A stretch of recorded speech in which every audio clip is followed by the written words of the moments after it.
Congress party जिंदाबाद, Congress party जिंदाबाद, राहुल गांधी जिंदाबाद, राहुल गांधी जिंदाबाद, सोनिया गांधी जिंदाबाद, सोनिया गांधी जिंदाबाद, नरेंद्र मोदी हाय हाय, नरेंद्र मोदी हाय हाय। अरे बॉक्सिंग जमाने दो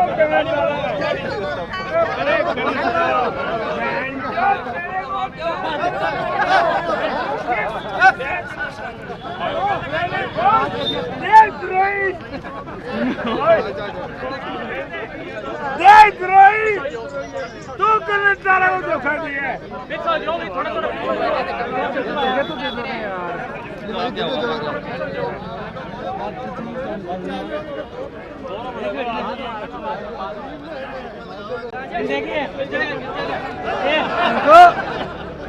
चिंटू ऊपर देखिए।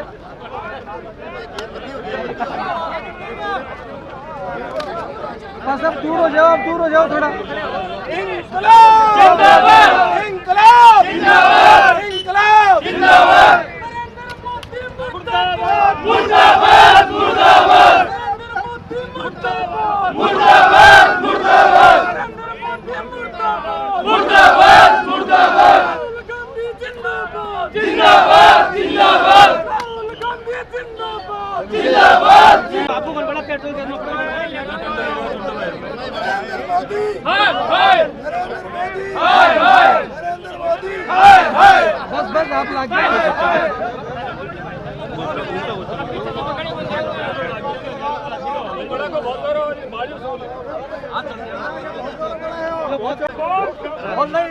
कैसे हमारा तो गाड़ी जूता काढ़ो, जूता गाड़ी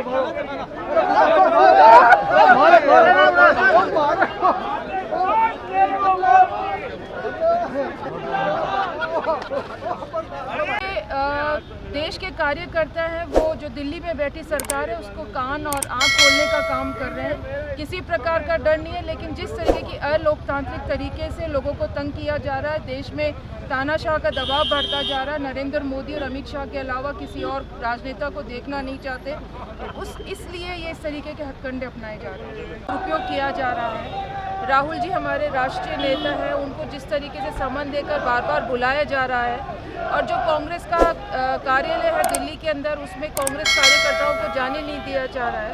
इस तरीके की जो हरकत कर रही है दिल्ली में बैठी भाजपा सरकार, उसके खिलाफ ये प्रदर्शन है कि उनकी जो गुंडागर्दी है, तानाशाही, लोकतंत्र को ख़त्म करने का जो काम वो कर रहे हैं वो चलने नहीं दिया जाए। अग्निपथ योजना जो लेकर आए हैं वो युवाओं के भविष्य के साथ खिलवाड़ है, साथ में साथ देश का जो सुरक्षा तंत्र है उसके साथ भी खिलवाड़ है।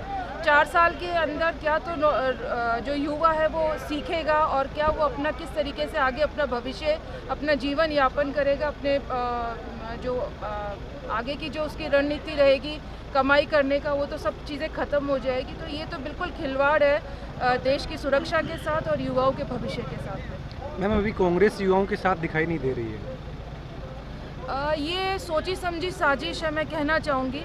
ये योजना लाने से पहले जो जिस तरीके से राहुल गांधी को समन दिया गया है और जिस तरीके से उनको बार बार बुलाया जा रहा है, तो ये देश का जो कांग्रेस का कार्यकर्ता है उसको ध्यान भटकाने का ये काम कर रहे हैं, ताकि सब अपने नेता को बचाने में प्रदर्शन में लग जाए। और इस तरीके की आप देख ले, पेट्रोल पंप है वो डीजल पेट्रोल मिल नहीं रहा है, रुपया गिरता जा रहा है, महंगाई बढ़ रही है। ये तमाम मुद्दों से ध्यान भटकाने के लिए इस तरीके से ये राहुल जी को ईडी का बार बार बुलावा आ रहा है। लगातार मैम युवा सुसाइड कर रहे हैं, उनके लिए भी अभी कोई प्रयास किया जाएगा कि उनको कैसे युवाओं को बचाया जाए? ये तो आम जनता को, युवाओं को समझना होगा। हम किसी के बहकावे में नहीं आए। हमारे राहुल गांधी जी बार बार यही बात दोहरा रहे थे। उन्होंने पहली बार जब कोविड काल आया था तो उन्होंने कहा था कि बेरोजगारी बढ़ेगी, देश असुरक्षित हाथों के अंदर है। जिस तरीके से बॉर्डर पे चाइना और पाकिस्तान का जिस तरीके की कार्रवाई चल रही है, ये देश के लिए ठीक नहीं है।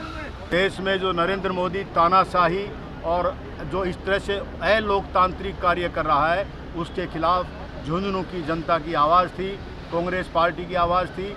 और जिस प्रकार से हमारे राष्ट्रीय नेता श्री राहुल गांधी को परेशान किया जा रहा है बिना किसी कारण के, उस केस में जो कि 15 में ही समाप्त हो चुका था, 2015 में ही समाप्त हो चुका था, उसमें बिना मतलब एक ईडी में बुला करके परेशान करना, 10-10 घंटे उनसे पूछताछ करना, और नतीजा कुछ नहीं निकलता 3-3, 4-4 दिन तक। और उनकी माँ, हमारी राष्ट्रीय नेता श्रीमती सोनिया गांधी आज हॉस्पिटल में बीमार है, और इस बात को भी उनको मोदी जी को परवाह नहीं।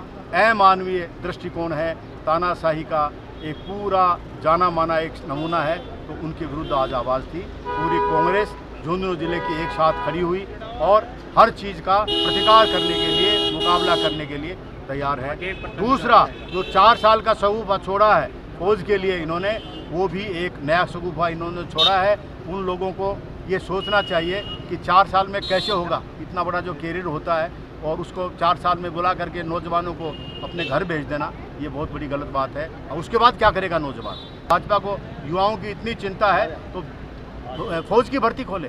1.5 लाख लोग हर साल रिटायर हो रहे हैं, वो उन नौजवानों को पूरी भर्ती करे, रेगुलर भर्ती करे और लेवे। हमें खुशी होगी इस बात की। और जो रिक्तियाँ पड़ी है, भारत सरकार में लाखों रिक्तियाँ खाली पड़ी है, उनमें हमारे नौजवान नौयुवतियों को लेवे भर्ती करे, ये हम चाहते हैं। धन्यवाद, थैंक यू। आज हमारे प्रदेश नेतृत्व द्वारा जो आदेशित था और जो देश में लोकतंत्र को बिठाने में, और जो 2 लोग बैठे हैं जिन्होंने, आपको पता है, ईडी और इनकम टैक्स जैसी संस्थाएं जो हैं, हमारी संवैधानिक संस्थाएं, उनका दुरुपयोग करके जो राहुल गांधी जी और सोनिया गांधी जी को परेशान किया जा रहा है, और वो परेशान करने का भी पीछे का उनका कारण समझ में आ गया। क्योंकि जो केस बनता ही नहीं और ज़बरदस्ती देश में माहौल बनाया जा रहा था, देश का ध्यान डाइवर्ट करने में ये एक्सपर्ट लोग हैं, क्योंकि झूठ बोलने में एक्सपर्ट हैं। आज ये महंगाई पे बात नहीं कर रहे, आज ये रोज़गार पे बात नहीं कर रहे, और जिन युवाओं के रोज़गार की बात करके ये सत्ता में आए थे, आज उन युवाओं के साथ साथ इन्होंने देश की जो सबसे बड़ी सुरक्षा एजेंसी हमारी सेना है, जिसका पूरे देश में नहीं विश्व स्तर पे नाम है अपनी बहादुरी के लिए, अपने शौर्य के लिए, उस सेना को खंडित करने का इन्होंने काम किया है। आज इन्होंने एक अग्निवीर के नाम से एक संविदा कर्मी की तरह एक पोस्ट निकाल दी 4 साल के लिए, और उसमें भी इन्होंने ये कह दिया कि 4 साल के बाद केवल 25% लोग, और जहाँ तक मेरा मानना है केवल RSS कार्यकर्ताओं को उसमें रखा जाएगा। और देश को भी जिस तरीके से इन्होंने रेल बेच दी, एयरपोर्ट बेच दिया, और देश भी बेचने में ये पीछे नहीं हटेंगे। तो उस सब के खिलाफ आज केवल कांग्रेस का ही आमजन कार्यकर्ता ही नहीं, देश का आमजन, आम युवा कार्यकर्ता खड़ा हो चुका है। और मैं तो ये भी कहना चाहता हूँ हमारे युवाओं के लिए कि हम कांग्रेस पार्टी या बीजेपी या अन्य किसी पार्टियों की बात नहीं करते, दल से ऊपर उठ के हमारे देश की अखंडता और सहिष्णुता की बात करते हैं, और हमारे युवाओं के और देश के भविष्य की बात करते हैं। इसके साथ इन लोगों को बिल्कुल खिलवाड़ नहीं करने दिया जाएगा। और आज झुंझुनू की इस वीर भूमि पर खड़ा होकर मैं कह रहा हूँ इनको, और आपके माध्यम से ये चैलेंज करना चाहता हूँ कि आप तो चीज़ ही क्या हो, यहाँ हिटलर की नींव चली थी, आप उससे बड़े नहीं हो। और आने वाला वक्त मैं बता देना चाहता हूं कि हमारे कार्यकर्ता पूरे गांव ढाणियों में आपको घुसने नहीं देंगे और आपका स्वागत जूतों से करेंगे। आप अभी भी सुधर जाइए, इस देश की भावनाओं के साथ खिलवाड़ मत कीजिए। देश में जिस तरह का वातावरण बन रहा है, वो इस तरह का वातावरण हो रहा है जैसे डिक्टेटरशिप आ रही हो। जो नेशनल हेराल्ड पेपर था, आज़ादी के वक्त में चलाया गया था, उन बातों को 70-80 साल हो गए। और जिस तरह से जो कुर्बानी दी, पंडित नेहरू 12 साल जेल में रहे, इंदिरा जी ने और राजीव जी ने देश की अखंडता के लिए अपना बलिदान दिया, और उनके देश की आवाज़ इस वक्त राहुल गांधी जी हैं। वो पार्लियामेंट के अंदर हमारे सरकार के जो भी गलतियां, उनकी आवाज़ उठा रहे हैं। लेकिन जिस तरह से उनको हरेश किया जा रहा है, ईडी के माध्यम से जो भी कोई कानूनी कार्रवाई वो करें, लेकिन 3 दिन में 30-32 घंटे तक उनका हरेश किया जा रहा है। मैं समझता हूँ देश की डेमोक्रेसी के साथ बड़ा प्रश्न चिन्ह खड़ा हो गया है। और जिस तरह से फौज को इन्होंने एक तरह से नरेगा के आधार के ऊपर फौज कर रहे हैं और इन बच्चों को 4-4 साल के लिए ले रहे हैं। झुंझुनू तो हमारा सैनिक प्रधान देश है, 10% पॉपुलेशन झुंझुनू की है। और मैं समझ रहा हूँ जिस तरह से हमारे प्रधानमंत्री जी हमारे सेना के साथ अन्याय कर रहे हैं, देश की सुरक्षा के साथ अन्याय कर रहे हैं, और सबसे बढ़कर राहुल गांधी जी जो सर्वश्रेष्ठ हमारे नेता हैं, उनको जिस तरह से टॉर्च करके मनोबल तोड़ना चाह रहे हैं, कभी मनोबल नहीं टूटेगा। सोनिया जी बीमार हैं, उनको इसकी परवाह नहीं है, और लगातार आज हजारों हजार लाखों करोड़ों लोग दिल्ली में और जयपुर में जिला हेडक्वार्टर पे धरना दे रहे हैं। और निश्चित रूप से मैं आपको कह सकता हूँ कि जो आग लगी है, वो आग हमारे आज़ादी की समाप्त नहीं होगी। जिस तरह से भारतीय जनता पार्टी के हमारे दिल्ली की सरकार अन्याय कर रही है, हम बर्दाश्त नहीं करेंगे और आखिरी दम तक लड़ेंगे और विजय अंत में हमारे कांग्रेस की होगी, हिंदुस्तान की होगी।